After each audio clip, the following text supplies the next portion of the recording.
విజయవాడ ఇంద్రకీలాద్రిపై శరన్నవరాత్రి ఉత్సవాలు 8వ రోజు వైభవంగా సాగుతున్నాయి. ఇవాళ శ్రీ దుర్గమ్మ సరస్వతీదేవి అలంకారంలో భక్తులకు దర్శనమిస్తున్నారు. మంత్రి కొలుసు పార్థసారథి సరస్వతీదేవి అలంకృత దుర్గమ్మ అమ్మవారిని కుటుంబ సభ్యులతో కలిసి దర్శించుకున్నారు. అమ్మవారికి ప్రత్యేక పూజలు చేసి మొక్కులు చెల్లించుకున్నారు.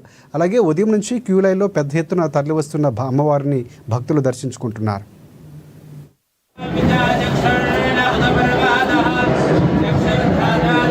అమ్మవారి దయతో, అమ్మవారి ఆశీర్వాదంతో ప్రజలందరి ఆకాంక్షలు నెరవేరాలని, వారి వారి కుటుంబాలు వారు ఆకాంక్షించినట్లు అమ్మవారి ఆశీర్వాదంతో అభివృద్ధి చెందాలని చెప్పేసి, అదేవిధంగా ప్రభుత్వం ఏదైతే ప్రజల కోసం చేస్తున్న గొప్ప కార్యక్రమాలు ఏదైతే ఉన్నాయో అవన్నీ కూడా దిగ్విజయంగా ఎటువంటి ఆటంకాలు లేకోకుండా ముందుకు నడవాలని చెప్పేసి నేను మనసారా అమ్మవారిని ప్రార్థించాను. మన ప్రియతమ ముఖ్యమంత్రి చంద్రబాబు నాయుడు గారు చేస్తున్న యజ్ఞం ఏదైతే ఉందో ఈ రాష్ట్ర అభివృద్ధి కోసం, రాష్ట్రంలో పిల్లల భవిష్యత్తు కోసం ఏదైతే 20 లక్షల ఉద్యోగాలు కల్పించాలని, ప్రతి ఇంట్లో ఒక పారిశ్రామికవేత్తను తయారు చేయాలని ఏదైతే గొప్ప లక్ష్యాలతో ముందుకెళ్తున్నారో, దేశంలో ఎక్కడా లేని విధంగా ఏదైతే సంక్షేమ కార్యక్రమాలని అమలు చేస్తున్నారో వాటి అమలుకు అమ్మవారి ఆశీస్సులు ఇక ముఖ్యమంత్రి చంద్రబాబు నాయుడు గారికి ఎల్లవేళలా ఉండాలని, ఈ ప్రభుత్వం చేస్తున్న మంచి కార్యక్రమాల ద్వారా రైతులు, విద్యార్థులు, మహిళలు